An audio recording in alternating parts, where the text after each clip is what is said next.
Marks angles স্কুলে আপনাদের সবাইকে স্বাগত।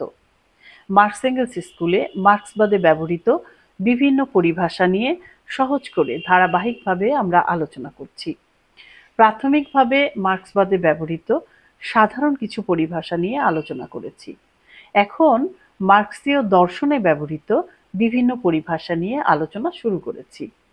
যারা মার্কস এঙ্গেলস স্কুলের সাথে যুক্ত হয়েছেন, আলোচনা শুনছেন এবং বিভিন্ন পরামর্শ দিয়ে আমাদের উৎসাহিত করছেন, তাদের সকলকে অসংখ্য ধন্যবাদ জানিয়ে আজকের আলোচনা শুরু করছি।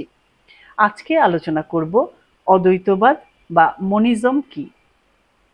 অদ্বৈতবাদ বা মনিজম দর্শনের একটি মৌলিক ধারা, যেখানে বলা হয় সমগ্র বাস্তবতার চূড়ান্ত ভিত্তি একটি, সেটি একাধিক মূল নীতি দিয়ে বিভক্ত নয়, সবকিছুর উৎস ও সার এক। এই মতবাদ দ্বৈতবাদের বিপরীত, কারণ এই মতবাদে বলা হয় যে কোনো একটি নীতি ধারণ করা এবং সুসঙ্গতভাবেই মেনে চলা উচিত। সেক্ষেত্রে অদ্বৈতবাদ বস্তুবাদীও হতে পারে, ভাববাদীও হতে পারে। তাহলে আমরা দেখছি দুই ধরনের অদ্বৈতবাদ থাকতে পারে: এক, বস্তুবাদী অদ্বৈতবাদ; দুই, ভাববাদী অদ্বৈতবাদ। বস্তুবাদী অদ্বৈতবাদ মনে করে সমস্ত কিছু শেষ পর্যন্ত বস্তু বা ম্যাটার থেকে উদ্ভূত। চেতনা বা মন বস্তু জগতের উচ্চতর রূপ মাত্র। আর ভাববাদী অদ্বৈতবাদ মনে করে বাস্তবের চূড়ান্ত ভিত্তি হলো চেতনা বা মন। জগৎ আসলে মন বা আত্মার প্রকাশ। উদাহরণ হিসেবে প্লেটো, হেগেল, বেদান্ত দর্শনের উল্লেখ করা যেতে পারে। ভাববাদের উপর ভিত্তি করে অদ্বৈতবাদী বেদান্ত দর্শন মনে করে ব্রহ্মই একমাত্র সত্য, জগৎ মায়া। কিন্তু মার্ক্সবাদ অনুযায়ী ভাববাদ পুরোপুরি সুসঙ্গত এক অদ্বৈতবাদী মতবাদ হতে পারে না।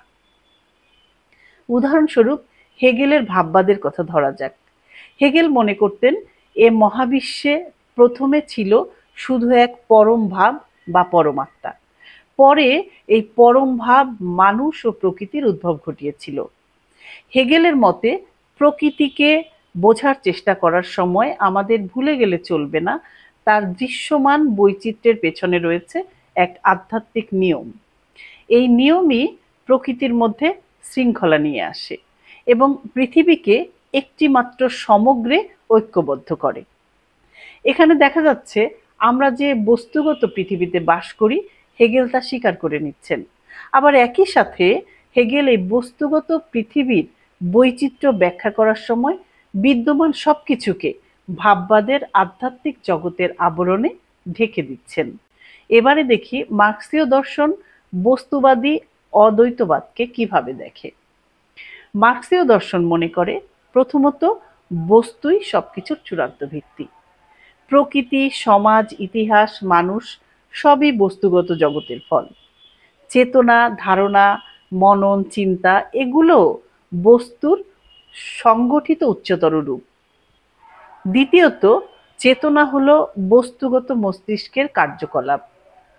চেতনা বা মন কোনো স্বাধীন সত্তা নয়। মানুষের বস্তুগত মস্তিষ্ক ও মানুষের সামাজিক অভিজ্ঞতা মিলে চেতনা তৈরি হয়। তৃতীয়ত, মন ও বস্তু আলাদা দুটি মৌলনীতি নয়, যেমন দ্বৈতবাদীরা বলে থাকেন, বরং চেতনা হলো বস্তুরই প্রতিফলন। চতুর্থত, প্রকৃতির নিয়ম, মানব সমাজের ইতিহাস, এমনকি চিন্তা পদ্ধতি সবকিছুই একক বস্তুগত ভিত্তিতে দাঁড়িয়ে আছে। অর্থাৎ একটাই নীতি আছে, সবকিছুর উৎস ও সার এক, তা হচ্ছে বস্তু। চেতনা তার প্রতিফলন। মার্ক্সীয় দর্শন মনে করে একমাত্র সুসঙ্গত বস্তুবাদী অবস্থানে থেকেই সুসঙ্গত অদ্বৈতবাদী হওয়া যায়।